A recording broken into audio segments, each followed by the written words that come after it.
कृष्णा। कैसे हैं आप सब? तो आज मैं लेकर आई हूँ कृष्ण कथा भाग 7। तो चलिए सुनते हैं।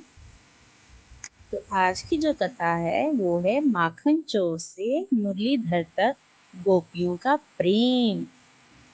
तो कथा कुछ इस प्रकार है।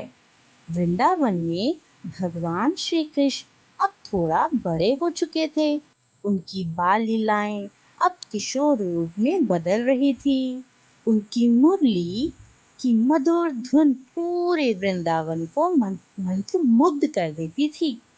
जब भी श्री कृष्ण अपनी बांसुरी बजाते तो ऐसा लगता मानो पूरी प्रकृति उनके सुरों में बह रही हो। पेड़ पौधे, पशु पक्षी, यहाँ तक कि यमुना नदी भी जैसे ठहर जाती थी।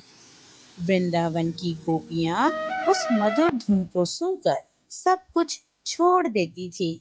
वे अपने घर गृहस्थी के काम भूल जाती थी और उस दिशा में दौड़ पड़ती थी जहाँ से बांसुरी की ध्वनि आ रही होती थी। एक दिन की बात है। कृष्ण यमुना किनारे खड़े होकर बांसुरी बजा रहे थे। उनकी धुन इतनी मोहक थी कि सभी गोपियां वहां एकत्रित हो गई। तभी कृष्ण ने मुस्कुराते हुए कहा, अरे तुम सब यहाँ क्यों आई हो? क्या तुम्हें अपने घर के काम नहीं करने? गोपियां प्रेम से बोली, हे कान्हा, तुम्हारी बांसुरी हमें अपने आप खींच लाती है। हमारे लिए सबसे प्रिय तुम ही हो कान्हा। कृष्ण ने उन्हें समझाया, सच्चा प्रेम वह होता है जिसमें कोई स्वार्थ ना हो। तुम सब अपने कर्तव्यों का पालन भी करो और मन में मेरा स्मरण भी रखो। गोपियां कृष्ण की इस बात को समझ गई, लेकिन उनका प्रेम और भी गहरा होता गया कान्हा के लिए। कुछ समय बाद एक रात पूर्णिमा का चांद आसमान में चमक रहा था। चारों ओर शांति और सुंदरता फैली हुई थी। उसी समय कृष्ण ने अपनी बांसुरी बजाई। जैसे ही वे धुन गूंजी, गोपियां सब कुछ छोड़कर फिर से कृष्ण के पास आ गई। तब हुआ रास लीला। कृष्ण ने अपनी योग माया से हर गोपी के साथ एक एक रूप में नृत्य किया।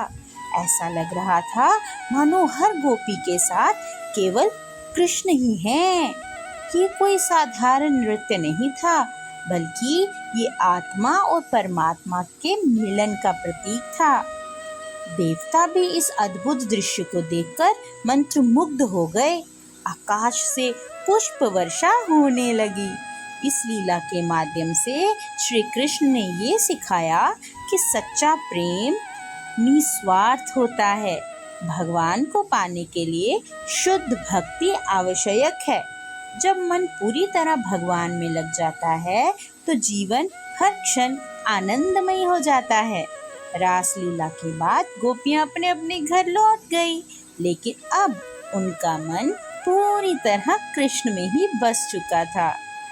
तो इस कथा से हमें क्या सीख मिलती है? इस कथा से हमें ये सीख मिलती है कि सच्चा प्रेम और भक्ति सबसे बड़ी शक्ति है।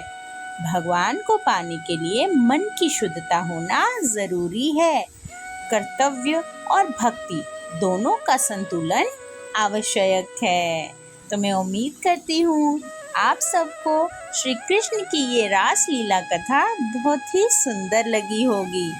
तो कमेंट्स में एक प्यार भरा हरे कृष्णा जरूर लिखें। फिर मिलती हूँ अगली कथा में। प्रेम से कहें हरे कृष्णा।